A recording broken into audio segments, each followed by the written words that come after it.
뭐 이번 내용이 그렇게 또 완전히 어렵거나 완전히 반직관적이거나 생각도 안 해본 그런 주제는 아니어서 다 어렸을 때부터 뭐 나란 뭐지? 나란 존재는 뭐지? 의식이란 내 마음이란 어떻게 만들어진 거지? 동물도 마음이 있을까? 뭐 저기 그 세균도 마음이 있을까? 박테리아도 마음이 있을까? 바이러스도 마음이 있을까? 이런 고민을 막 어렸을 때부터 한 번쯤은 해봤을 것 같은데 죽으면 어떻게 될까? 뭐 나를 나이게끔 하는 그건 뭐지? 영혼이란 게 있는 걸까? 이런 고민을 고대적 플라톤 혹은 그 이전부터도 쭉 해오고 지금도 어린애들은 쭉 자연스럽게 해오던 것처럼 어떻게 보면은 되게 자연스러운 문제들이에요. 되게 자연스러운 질문들이고 마음과 뇌 우리가 뇌라는 말을 써서 그렇지 마음이란 대체 뭘까? 그런 우리 그 모임의 이름이기도 하죠. 제가 좋아하는 좀 이따가 노래의 가사를 보여줄 텐데 그 노래의 가사에서 영감을 얻은 제목인데 아무튼 마음이 무엇일까? 되게 당연하고 이 마음이란 건 의식이란 게 없으면 의미가 아무것도 없기 때문이에요. 이게 되게 중요한 이유는 의식이란 게 없으면 뭔가 느낄 수도 없고 긍정적인 거 부정적인 것도 없고 긍정적인 평가 부정적인 평가를 우리가 내릴 수도 없을 뿐더러 아무런 경험도 할 수 없고 아무런 의미도 없겠죠, 이 세상에. 무의미한 기계적인 움직임밖에 없을 텐데 그래서 의식이 굉장히 중요한 거죠. 마음이 있다는 것이 굉장히 그래서 소중한 거죠. 악동 뮤지션이라는 밴드의 사람들이 움직이는 게라는 노래가 있어요. 돌덩어리로 태어나지 않아서 다행이야. 돌덩어리로 태어났다면 장난감으로 태어났다면 이렇게 자유롭게 움직일 수 없었을 텐데 뭐 이런 식으로 이야기를 한 게 있었거든요. 노래를. 그런 거 좀 염두에 두고 좀 내 인간 본연의 좀 자연스러운 질문이라고 생각하시고 흥미롭게 좀 보시면 그냥 편하게 들으시면 좀 도움이 될 수 있지 않을까 싶습니다. 네. 이번 주제 챕터 2장, 제2장의 제목은 마음과 뇌 그들은 어떻게 관련되는가. 흔히 심신 문제라고 이야기를 해요. 그러니까 마음하고 몸이 어떻게 관련되어 있는 거지? 마음이라는 게 어떤 식으로 만들어지고 어떤 구성 요소로 이루어진 거지? 순전히 물리적인 것만 세상에 있다. 원자들만 있고 세상에 물리학자들 이런 얘기 많이 하잖아요. 좀 이따가 이런 이야기를 할 텐데. 어, 프랜시스 크릭이라는 물리학자 출신 분자생물학자가 이런 얘기를 하죠. 그 놀라운 가설이라는 책에서 제가 보기에 하나도 놀랍지 않은데 놀라운 가설은 어, 여러분의 기쁨과 여러분의 슬픔, 여러분의 기억과 여러분의 야망, 여러분의 개인적인 정체감과 자유의지가 사실은 다만 신경세포의 거대한 집합체와 그것들에 관련된 분자들의 행동에 불과하다는 것이다. 놀라운 가설이랍시고 무언가 이야기를 한 게 별로 놀랍지도 않은데 그 시대에서도 사실 놀랍지 않을 것 같은데 94년도라고 쳐도 아무튼 그런 신경과학자들이나 분자생물학자들이나 물리학자들이 말하기 세상은 다 이렇게 원자적인 것들로 원자, 분자, 쿼크 뭐 이런 것들 다 이루어져 있는데 물리적인 것들로 가득한데 적어도 핵심적인 구성 요소들은 근데 그런 물리적인 구성 요소들로 가득 차 있는 존재가 그런 존재에서 비물질적인 마음이라는 게 어떻게 나오는 건가? 그런 중대한 관심사가 발생하게 되는 거죠. 우리가 단순히 이제 옛날에 영혼만 이야기했을 때하고 다르게 아무튼 보자면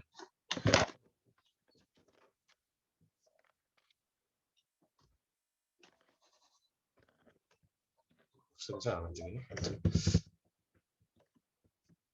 심신 문제라고 이야기를 합니다. 바디 마인드 프로블럼이라고 해서 마음과 몸이 서로 상호작용을 하는 건가, 서로 관계가 있나, 뭐 그런 얘기를 하는 거죠.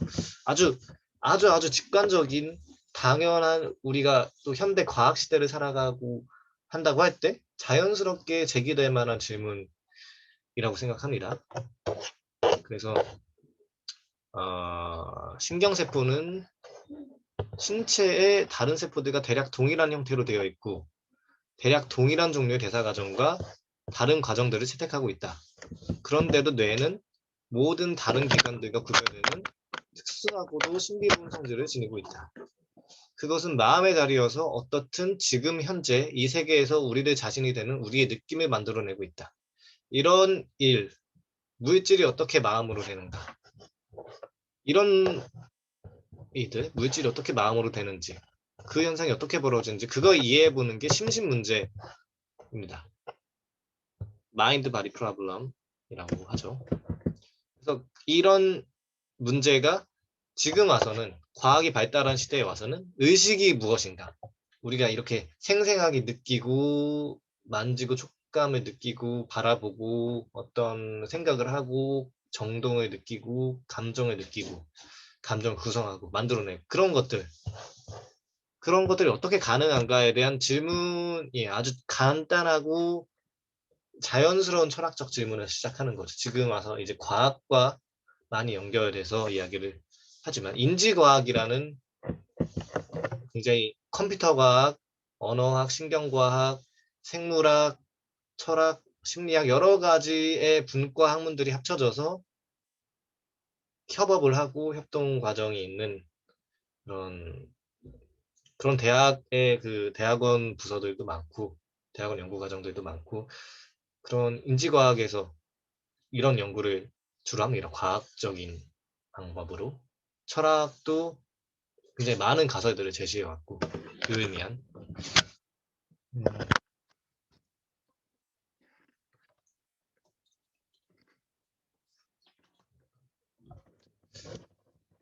일단 이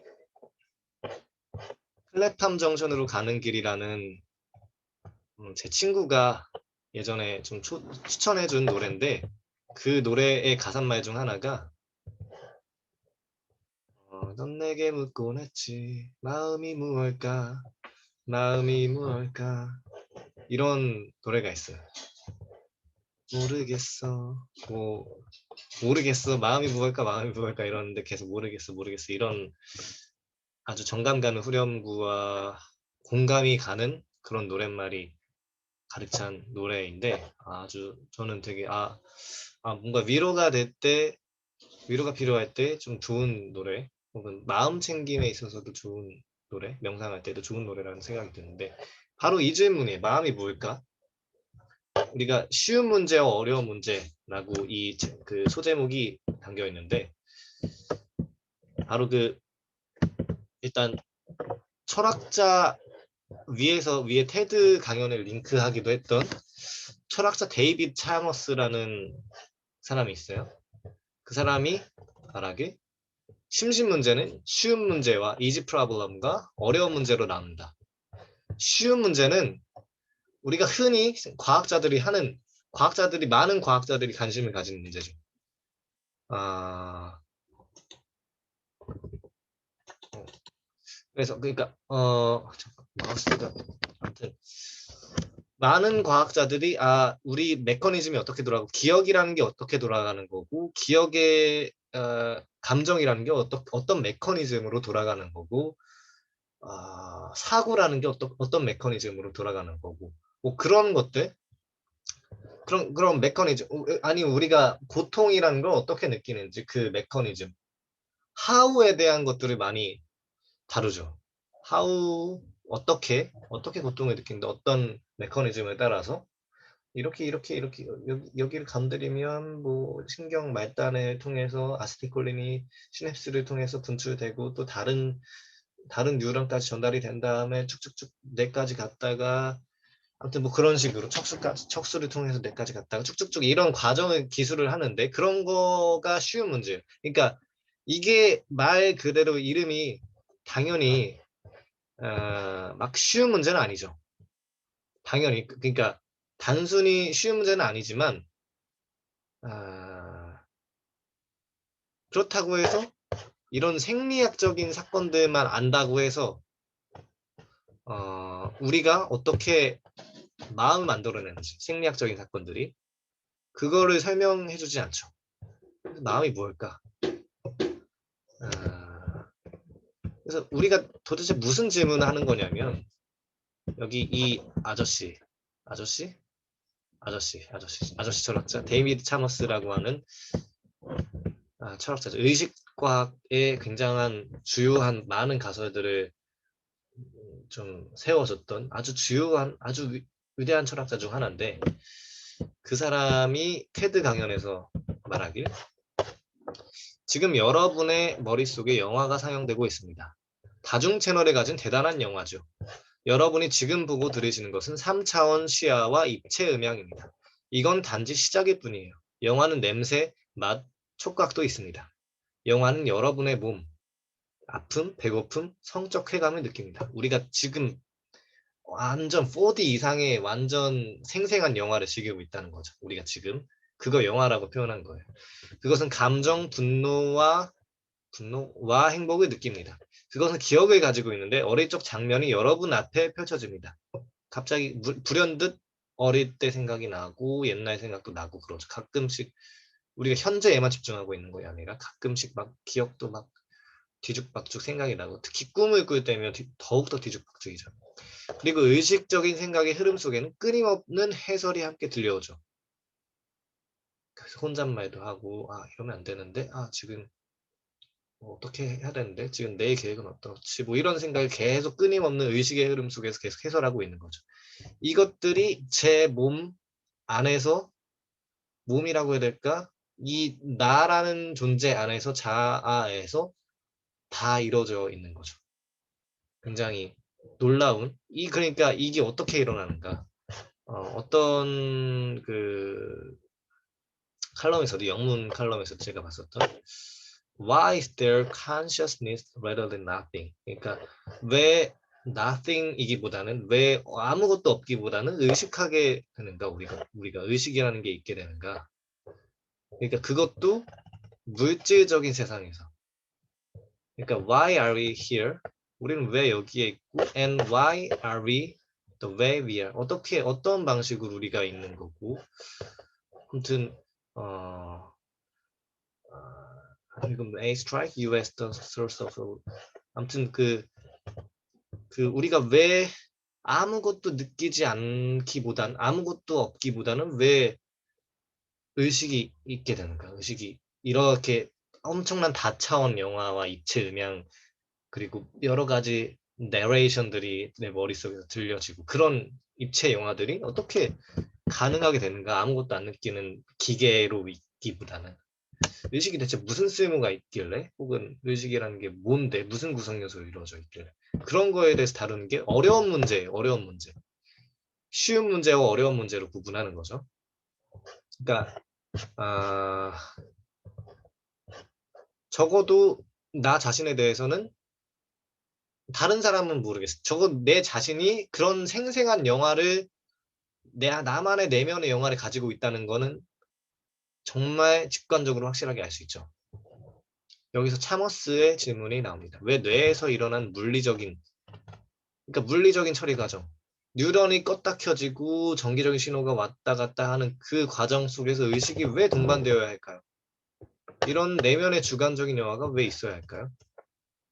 그런 게 그러니까 어쩌면 기계처럼 아무것도 느끼지 않으면서 인간과 유사한 행동을 할 수 있는 존재가 원리적으로 가능할 수 있을 텐데 이거는 나중에 튜링 테스트, 이미테이션 게임을 이야기를 할 때 말씀을 드릴 텐데 그러니까 사이보그처럼 우리랑 다 똑같고 흉내낼 수 있는 행동적인 거 다 흉내낼 수 있는 존재가 가능할 텐데 아무것도 느끼지 않으면서 말이죠.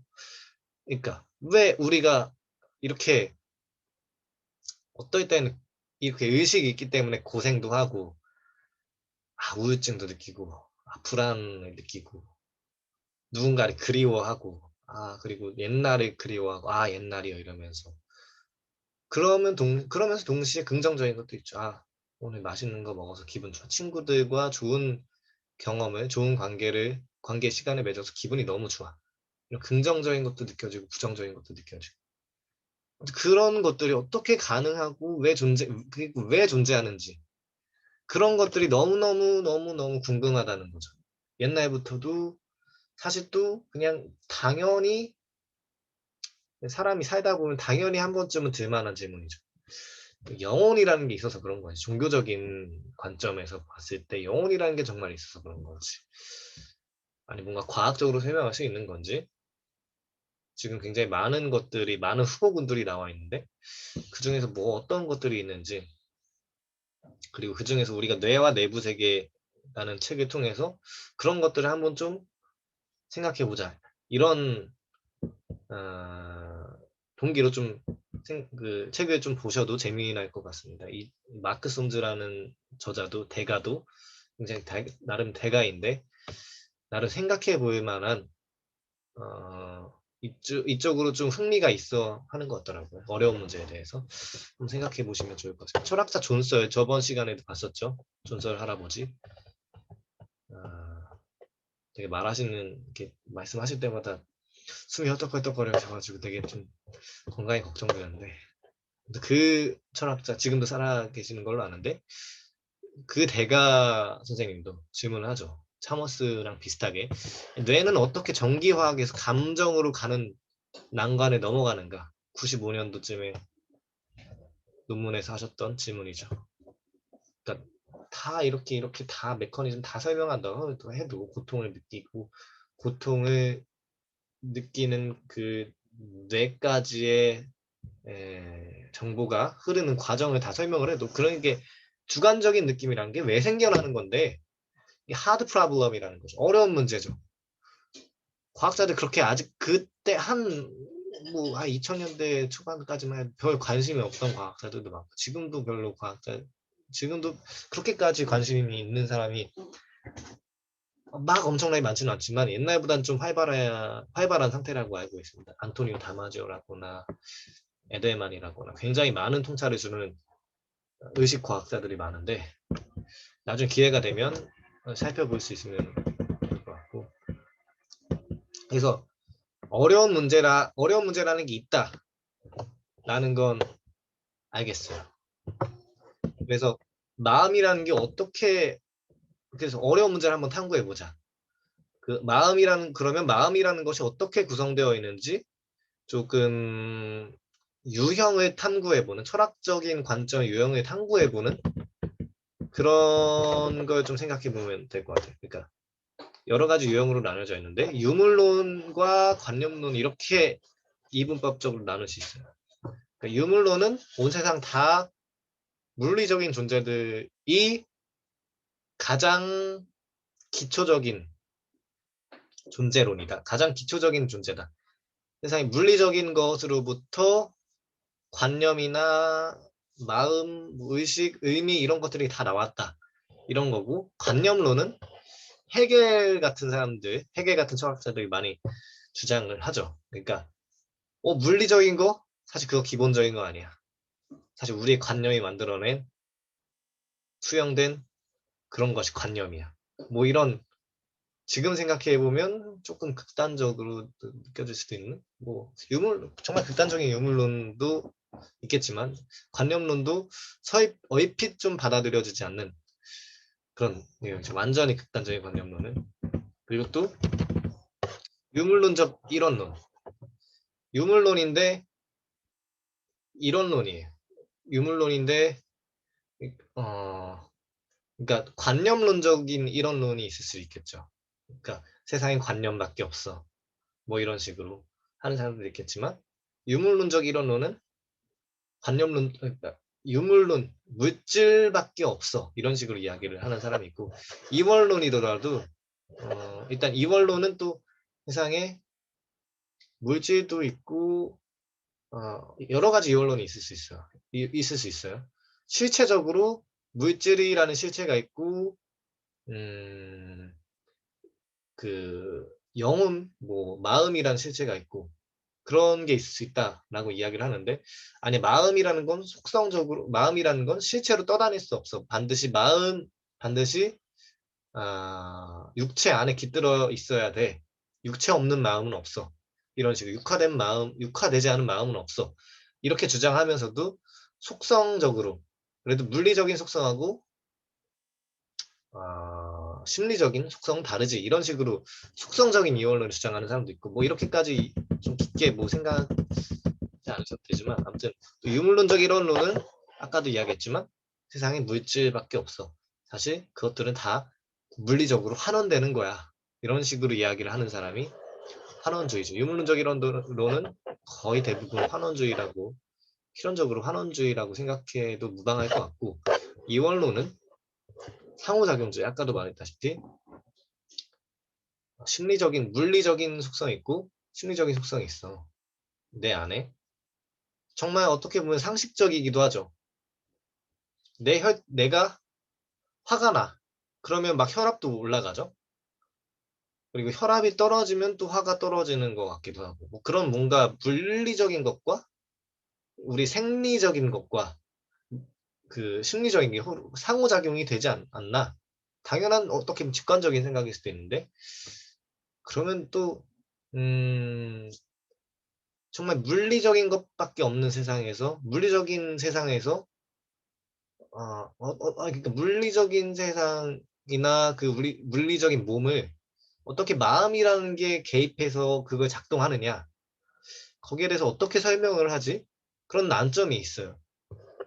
다 이런 난점이 있지만 이런 심신 간의 상호작용이 어떻게 생기나 상호작용이 있을 것 같은데 심신평행론은 스피노자 같은 철학자가 주장하는 건데 심리적인 것과 물질적인 것이 서로 관계없이 평행하게 가는데 아주 우연적으로 서로 둘 다 영향 주는 것처럼 보이지만 서로 둘 다 우연적이다 이런 식으로 이야기를 하는 것 같은데 제가 그렇게까지 자세히는 모르고 아무튼 이것 다 저자는 별로 좀 탐탁치 않아 한다 이런 이야기를 하죠. 예전에 일단 물리적인 것들 물리적인 거 기반 위에서 연구를 주로 해야 된다라는 건 동의를 하죠. 물리주의적인 토대 위에서 마음은 받아들이지만 그것이 물리주의적인 토대 위에서 어떻게 작동하느냐 그걸 좀 이야기를 해보는 거죠. 제가 예전에 봤었던 과학으로 풀어낸 철학 인문이라고 아주 좋은 하지만 결코 철학 인문이라고 할 수는 없는 아주 어려운 그런 아주 어려운 내용들이 좀 많았었는데 거기서 이야기했었던 그 거의 서문격에서 나왔던 이야기인데 그래 완전 이원론보다는 하나의 그림이 더 낫지 않을까 하는 내용이 좀 있어서 좀 가져왔습니다. 그래서 우선 두 세계를 두 만나지 않는 부분으로 나누는 것은 쓸데없고 불건전하다. 세계 혹은 이 세상이라 말하는 이 이상에는 그것들을 하나로 통합되는 쪽이 바람직하고 세계관은 한 장의 그림이어야 한다. 게다가 사물의 세계와 마음의 세계를 나눠두고 의미와 자유는 심적 세계의 이야기니까 말이야. 과학으로는 알 수 없어. 과학은 관계없는 거지. 이쪽은 철학의 영역인 거야 하고 말하고 두 세계를 멀찌감치 갈라두면 더 이상 소통의 여지도 없고 발전의 여지도 없고 아무것도 진지하게 생각해야 할 것이 남지 않을 거예요. 나아가 철학 쪽에 아무리 두 세계를 나눠두고 싶었다 해도 이미 기술했듯이 심적 세계에 대한 과학의 침식은 멈추지 않았을 뿐더러 굉장히 깊게 침식해왔죠. 뭐 항우제라거나 멀미약도 뭐 그렇고 뭐 진통제라거나 그런 것들 물리적인 것들이 심리적인 것과 얼마나 상호작용을 잘하는지 얼마나 영향을 잘 미치는지 그런 것들을 생각해 봤을 때 서로 다른 게 아니라 서로 갈라서 생각할 게 아니라 그래서 이원론적인 사고법은 쓸데없고 어정쩡할 뿐만 아니라 사고의 방기이자 시시하고 게다가 반동적이다. 그런 점을 생각해 봤을 때 완전 완전히 동떨어진 이원론에 따라서 다르겠죠. 완전히 동떨어진 그런 이원론적인 사고법은 별로 좋지 않은 것 같고 물리주의적인 토대 위에서 어떻게 우리가 설명해내고 생각해야 될지 그런 것들을 한번 생각해보자는 식으로 가져왔고요. 저번에도 감정은 어떻게 만들어지는가에서도 이야기를 했었던 건데 거기에서 이야기했었던 것 그대로 거의 그대로 가져왔는데 창발론이에요. 다음 우리가 그 여기에서 다룬 거의 뭐 이원론 쪽에 가까울 것 같긴 한데 창발론이라는 개념 다시 한번 좀 소개시켜 드리자면 코스모스 저번에도 다 읽었던 건데 이번에 또 읽진 않겠고 코스모스 이 장에서 좀 이야기하고 싶은 거 생명을 만드는 본질 다 도처에 널려 있고 생명을 만드는 우리의 생명을 구성하는 우리 인간의 생명을 구성하는 구성 요소들 다 마트에서 사면 뭐 10달러밖에 안 되고 뭐 그 정도밖에 안 되고 뭐 그래 뭐 완전히 조금 높게 계산한다 쳐도 1000만 달러? 1000만 달러 많죠? 그래도 1000만 달러라는 계산 나온다. 그런다 하더라도 이 필요한 분자를 다 준비한다고 하더라도 이 배열이 어떻게 나오느냐가 가장 중요한 건데 아, 그냥 칵테일 병에 흔들어서 넣고 흔들어 섞는다고 해서 우리 사람이라는 게 그냥 거저 만들어지는 게 아니기 때문에 우리의 능력이 훨씬 넘는 일이고 사람이라는 걸 만들어내 사람의 생명을 만들어낸다는 거 그냥 단순한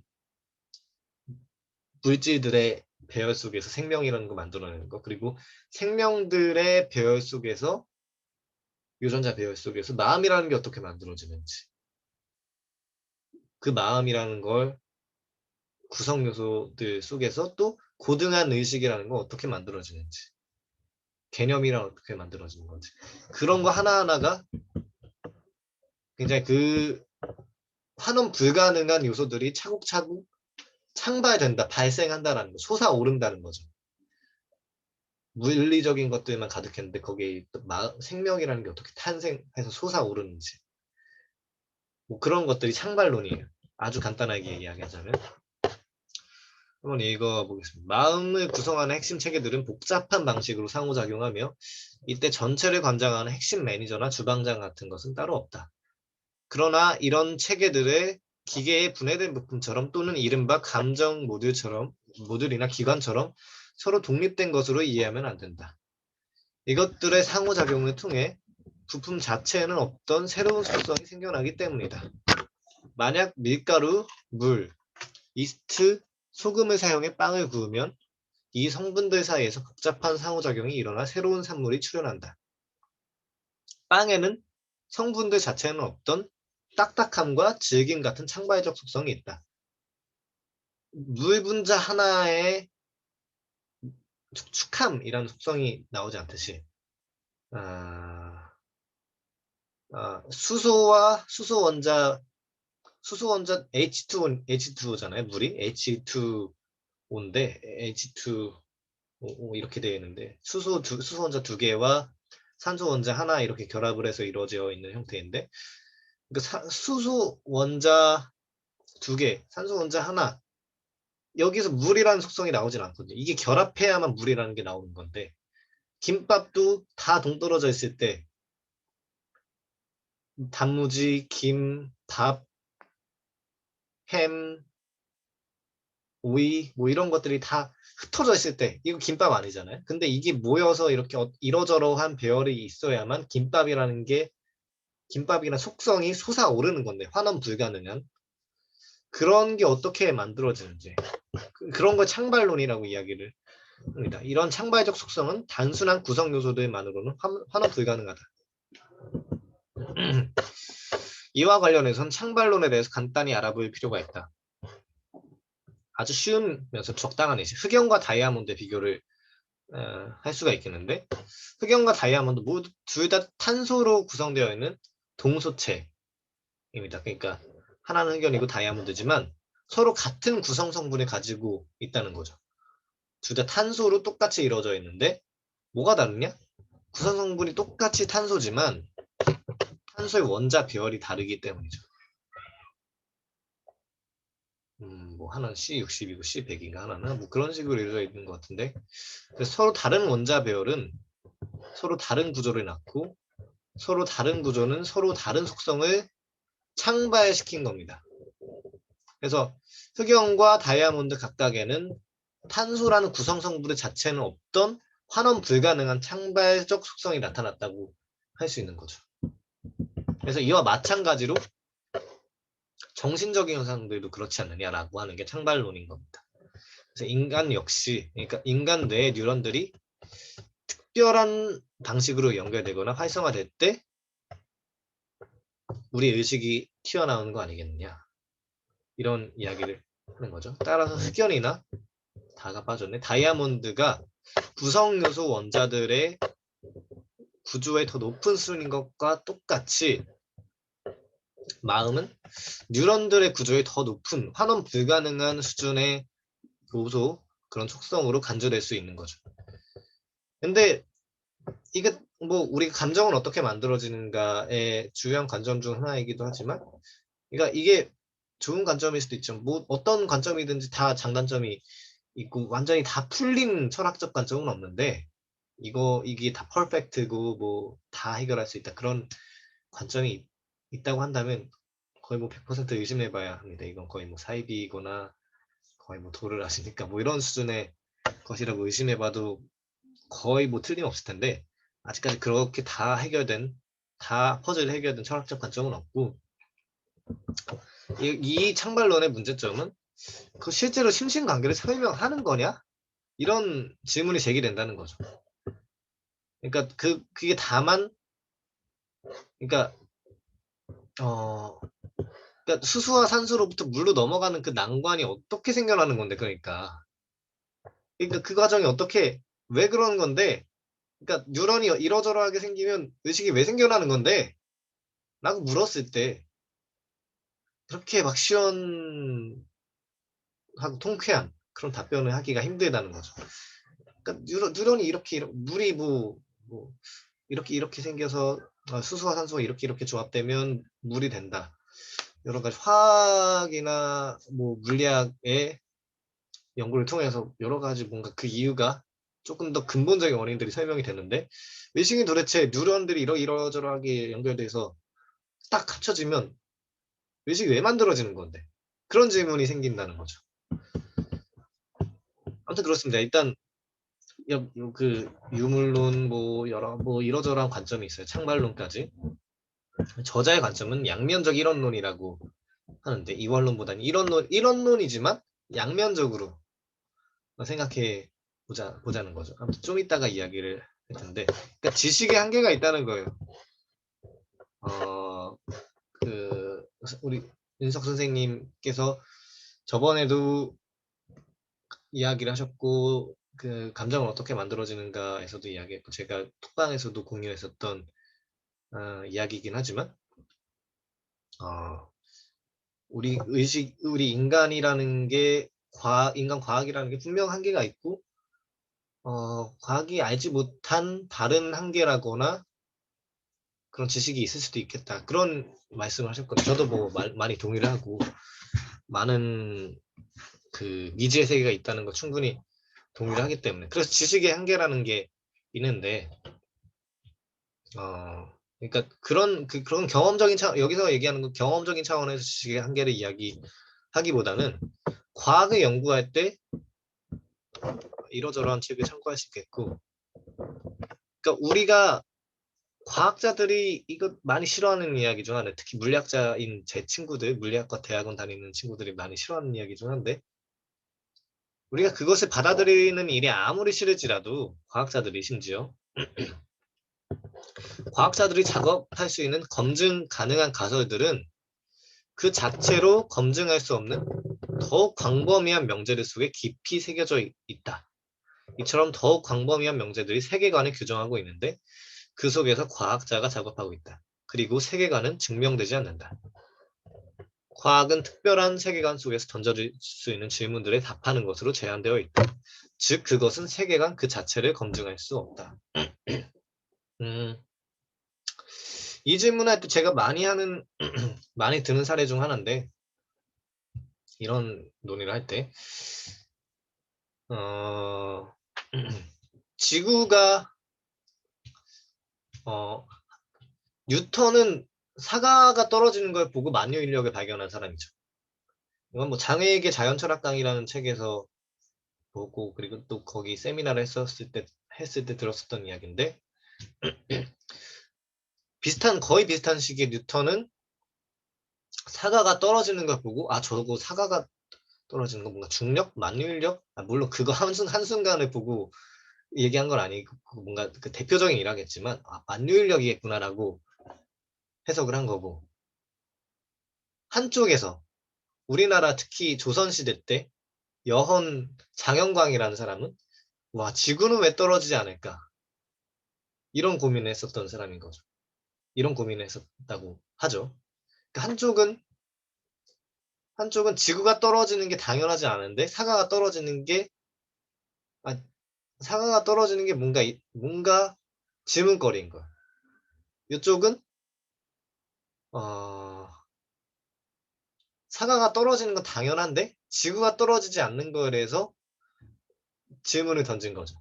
그러니까 중력이란 무엇인가, 중력이라는 개념이나 그런 바탕관념에 대해서 서로 다른 완전히 상이한 바탕관념을 깔고 있기 때문에 한쪽은 3차원, 삼차원적인 사고방식, 3차원 좌표계적인 사고방식을 가지고 있었고 한쪽은 2차원 좌표계적인 사고방식을 가지고 세계를 바라봤기 때문에 왜 지구가 떨어지지 않지? 지구가 떨어지는 게 어떻게 보면 떨어지는 게 당연한 거죠. 그러니까 한쪽은 끌어당기는 게 그러니까 뭐 아무튼 뭐 그런 건데 중력에 대해서 뭔가 서로 다른 관념을 가지고 있는 건데 아무튼 이 세계관 자체가 옳느냐 마느냐는 그 자체의 내재적인 검증이 이루어질 수 없다는 거죠. 그러니까 이걸로 많은 것들이 설명되고 예측될 수 있느냐 같은 것들은 서로 비교할 수 있겠지만 그것 자체가 정말로 중력이라는 게 정말 정말 정말 내재적으로 존재하는지 그 자체로 검증할 수 있는 건지 그거는 그 세계관 자체는 검증할 수 없다는 거죠. 뭐 그런 이야기인데 조금 어려울 수도 있겠지만 아무튼 우리가 가진 바탕관념이 무엇이냐에 따라서 연금술을 할 수도 있고 정말 한쪽은 어, 화학 그리고 또 우리 감정을 연구하는 입장에서도 저번에 감정은 어떻게 만들어지는가에서도 이야기를 했지만 서구 사람들은 감정이라는 게 내면에 있고 그걸 익스프레션 바깥으로 표현한다. 내면에 무언가가 있고 그걸 표현한다라고 이야기를 하지만 어디죠? 아무튼 어디 원주민 어디 그 원시 종족 거기에서는 어, 감정이라는 게 내 안에 주어져 있는 게 아니라 서로 관계에 있을 때에만 그때에만 발생하는 것이다. 어떠한 누군가 뭐 물건도 좋고 뭐 대상이면 누구든지 대상과의 관계가 촉발되었을 때 생기는 것이 감정이다. 관계 중심적인 것이 감정이다. 그런 식으로 생각할 수도 있고 어떤 직관이나 관념을 전제하느냐에 따라서 감정에 대한 연구가 달라질 수도 있고 상이하게 서로 그 소통 불가능한 어떤 요소가 생길 수도 있다는 거죠. 서로 그 자체에선 증명 불가능한 그런 전제를 두고 연구를 하는 거죠. 아무튼 말이 조금 길어졌는데 과학의 한계, 지식의 한계라는 게 있을 수 있다는 거죠. 그래서 우리나라 심신 문제, 의식 문제에 대해 연구하고 있는 대부분의 신경과학자들이 유물론적 이론론의 입장을 지지하고 있다고 해요. 실제로 많은 뭐 프랜시스 크릭을 포함해서 그렇기도 하고 언젠가 다 환원 가능하지 않을까라는 신화를 가지고 있는 사람들이 많은데 별로 제 생각에 뭐좀 별로 그렇게 성공할 것 같지도 않고 우리 그 디제너러시 변성이라거나 우리 감정은 어떻게 만들어지는가에서 배웠던 디제너러시나 일대다 원리라거나 그런 것들을 좀 생각해 봤을 때 그게 잘 될까? 라는 생각도 들고 뉴런의 특정한 조합만 특정한 감정과 이렇게 대응되는 건 아니기 때문에 비환원주의적인 관점에서 환원주의가 아닌 비환원주의적인 관점에서 생각해 보는 게 낫지 않을까 이런 이야기를 하죠. 그래서 달리 말해서 그들이 그것을 인정하든 안 하든 그들은 정신생활이 뉴런의 거대한 집합체의 산물이라고 가정하는 것이다. 그러니까 그들은 그러한 집합체에서 어떤 과정들이 의식을 야기하는지 결정하는 작업에 착수하고 있다. 그래서 이 문맥에서 야기한다, cause는 단어의 야기한다라는 단어의 미신적인 위상에 주목해 봅시다. 그러니까 야기한다는 게 무슨 뜻일까? 또 굉장히 논란이 되는 게 인과라는 게 인과적인 영향을 끼친다라는 게 무슨 뜻일까에 대해서도 인지과학이나 철학에서도 아직 논란이 되어 있기 때문에 많이 생각해 봐야 될 문제고, 그리고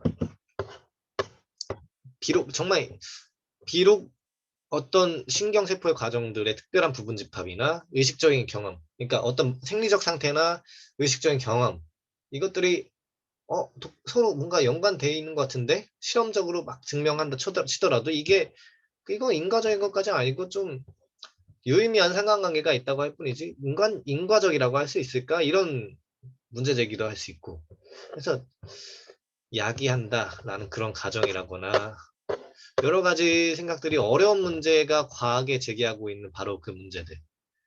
의식이라는 게 어떻게 만들어지는 건지, 주관적인 느낌이라는 게 무엇인지, 그런 문제에 대해서 교묘히 피하고 있기 때문에 사실 이론적 유물론적 말고 유물론 말고 양면적 이론론의 입장을 저자는 좀 채택합니다. 마크 솜즈와 올리버 텀블, 이 두 사람이죠.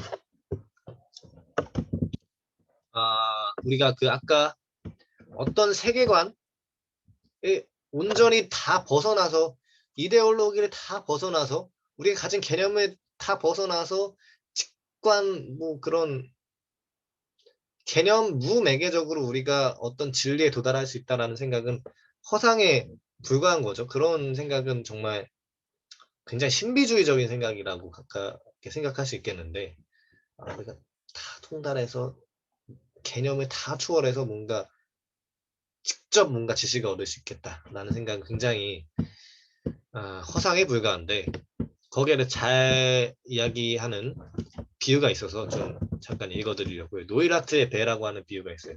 오스트리아 철학자, 과학 철학자, 1900년대 중순에 있었던 과학 철학자의 아주 유명하고 감동적인 비유인데, 우리는 망망대해에 떠있는 배를 타고 있는 항해자들과 같다. 배에 물이 새는데 바다 한 군데에서 자신들의 배를 고쳐야 하는 처지다. 우리 이 과학이나 지식에 대한 이야기이기도 하지만 저뿐만 아니라 많은 사람들이 그렇겠지만 인생에 대해서 생각해 보면서 이 구절을 봐도 참 감명 깊겠다는 생각을 해요. 저도 처음 이 구절을 봤을 때 참, 원래 인식론이나 과학 철학에서 많이 이야기되는 거지만 인생을 살아갈 때도 그렇겠구나 라는 생각을 했거든요. 혹시 다른 분들, 지금 처음 보시는 분들도 그런 생각하면서 보셔도 좀 좋을 것 같습니다. 그 아래에 좀 더 구체적으로 나와 있는데, 고명섭이라는 작가가 담론의 발견이라는 책의 서문에서 머릿말에서 이야기를 한 내용이에요. 조금 더 구체적으로 우리는 망망대해에서 배를 뜯어 고쳐야 하는 뱃사람과 같은 신세다. 우리에겐 부두로 가서 배를 분해하고 좋은 부품으로 다시 조립할 수 있는 기회가 주어지지 않는다. 그러니까 배를 완전히 새롭게, 완전히 배를 벗어난 육지라는 그 바다를 완전히 벗어난 그런 육지에서 배를 고칠 수 있는 신세는 살면서 결코 겪을 수가 없다는 거죠. 개념이라는 걸 완전히 벗어나서 있는 그대로 바라본다는 건 불가능한 거죠. 그 대신에 노이라트의 배는 거친 바다에 위해서 정처 없이 흔들린다. 세계의 작동 원리를 일목요연하게 알려주는 명쾌한 설명서도 없고 끝없는 의심의 수렁에서 삶의 의미를 건져 올려줄 튼튼한 밧줄도 없다. 단 하나의 기원, 단 하나의 중심으로 모든 것을 해명해 주던 형이상학은 붕괴했다. 절대자는 불러도 대답이 없거나 처음부터 존재하지 않았다. 그래도 노이라트의 배는 항해해야 한다. 기관이 고장나면 배에 남은 몇 개의 부품으로 그것을 고쳐야 하고 어설픈 나침판과 항해 지도에 기대해 앞으로 나아가야 한다. 키가 말을 듣지 않아도 파도를 헤쳐나가려면 그걸 단단히 붙잡는 수밖에 없다. 중략해서 아임을 향한 갈증이 커진다. 너무나 불안전하고 너무나 불안정하기에 아주 작은 표지에도 뱃사람의 눈동자는 커진다. 하늘의 별자리에도 시선이 돌아가고 아침 노래 색깔에도 촉각이 곤두선다. 반딧불이 같이 아무리 작게 깜빡거려도 등대 불빛일까? 마음이 동하면 그 불빛의 흔적은 사정없이 항해사를 유혹한다. 그렇게 유혹당하는 동안은 희망이 불안을 압도한다. 그래, 10중8구 그것은 빛의 신기루일 것이다. 그러나 기만당하고도 빛을 향한 열정은 식지 않는다. 아득한 바다 위를 떠도는 뱃사람에게 다른 삶의 원리는 존재하지 않는다. 그러다 어느 날 진짜 육지가 나타날지도 모른다. 뭐 육지 나타나지는 않겠지만 살다 보면 그런 뭔가 희망, 판타지를 가지고 살아가는 거라고 볼 수도 있겠지만 아무튼 여러 가지 인식론 말고도 굉장히 실존적인 다양한 함축을 담고 있는 구절이라고 생각이 드는데 노이라트에 대해 좀 잘 기억해 두시면 좀 좋을 것 같습니다. 우리 같이 마음에 대해 그 뇌과학에 다루는 인지과학적인 것보다도 일단 이 구절 굉장히 지금 제가 발제한 내용 중에서도 이 구절만큼은 다 좀 내용은 좀 어느 정도 기억하고 계시면 살아가는데 좀 도움이 되지 않을까 싶습니다. 살아갈 때 좀 위로가 되지 않을까. 아무튼 개념을 벗어나서 우리가 완전히 벗어나서 개념을 고쳐나갈 수 없기 때문에 이 구절이 좀 유의미하다는 거죠. 적어도 이 맥락에서는. 그래서 양면적 이론론이라는 걸 받아들여요. 이 사람이 받아들인 건 뭐냐면 양면적 이론론은 우리가 단지 한 종류의 재료로만 되어 있음을 받아들이겠다 이런 거예요. 저거 물리주의적인 관점에서 봤을 때는 물리적인 관점, 유물론적인 관점에서 봤을 때는 물질로만 이루어져 있어. 그렇지만 이게 이론론이죠. 이러니까 이론론이죠. 이론론인데 이 재료가 한 가지밖에 없긴 한데 이게 두 가지 다른 방식으로 지각된다더라. 이게 양면적인 거죠. 그래서 한쪽은 그러니까 한쪽은 이런 두 가지 것들은 하나이자 동일한 것, 진정으로 단 하나의 내가 있을 뿐이다. 이지만 바로 내가 관찰하고 있는 그것이기 때문에 외부 세계 물질적인 다른 사람을 내가 다른 사람 쳐다봤을 때 저건 물질로 이루어져 있고 물리적인 요소들 다 이루어져 있고 조합되어 있고 유전자가 어떻게 되어 있고 이런 것들 뭐 호르몬 뉴런이 어떻게 되어 있고 뭐 그런 것들 다 보지만 세포들이 어떻게 이루어져 있고 근데 적어도 나는 내 스스로를 그렇게 바라볼 수도 있지만 그걸 넘어서 내성이 가능하다는 거죠. 적어도 내 마음 상태가 뭔지 생생하게 느껴지고 그걸 관찰할 수 있고 명상할 때 관찰하는 것처럼 관찰할 수도 있고 일기를 쓰면서 관찰할 수도 있고 뭐 그런 식으로 내성이 가능하다 이런 두 가지 관점이 가능하다는 거죠. 그래서 다른 걸 관찰할 때는 그게 생겨나지 않죠. 다른 것들 사물처럼 느껴지기 때문에. 그래서 우리는 실제로 뭘로 이루어져 있지? 라는 게 양면적 이론론자들이 과학에 제기하는 굉장한 질문입니다. 그래서 우리를 이루고 있는 그 재료를 먼저 우리의 지각양식 가운데 하나를 통하여 재현시키지 않고서는 그러니까 우리 그 재료가 뭔지는 우리 지각을 통해서만 추론할 수 없다는 거예요. 지각을 통해서밖에 추론할 수 없어요.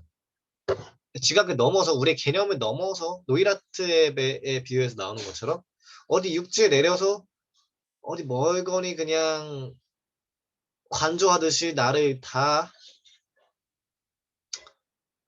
쳐다볼 수 없다는 거죠.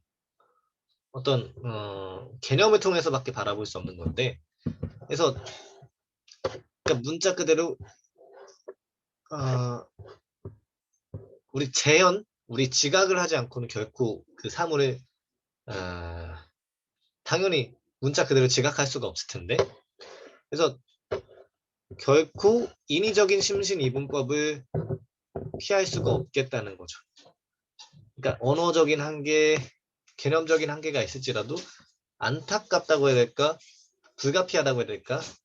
그런 거는 이 언어를 통해서 개념을 통해서만 어느 정도 왜곡이 되더라도 그런 개념을 통해서만 우리의 존재 마음을 파악할 수밖에 없게 했다.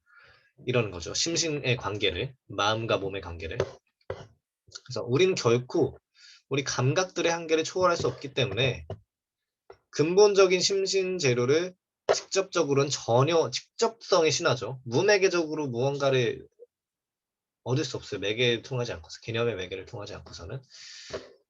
우리는 다만 과학적 관찰로 얻은 지각의 자료로부터 근본적인 실체의 특성에 대해 추론할 수 있고, 또한 그것이 어떻게 구성되며 어떻게 작동되는지 그에 대해 추론할 수 있을 뿐이다. 따라서 정신기구 그 자체에 대한 우리의 그림은 항상 비유적인 것, 즉 하나의 모델이 될 것이다.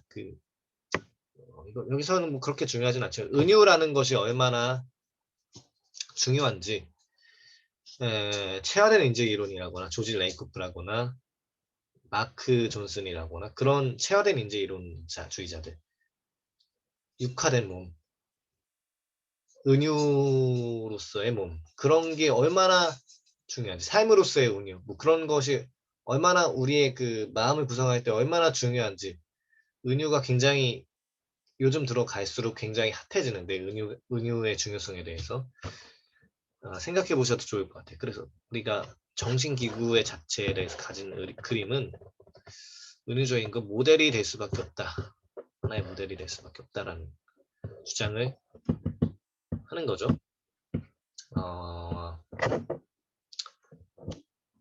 여기까지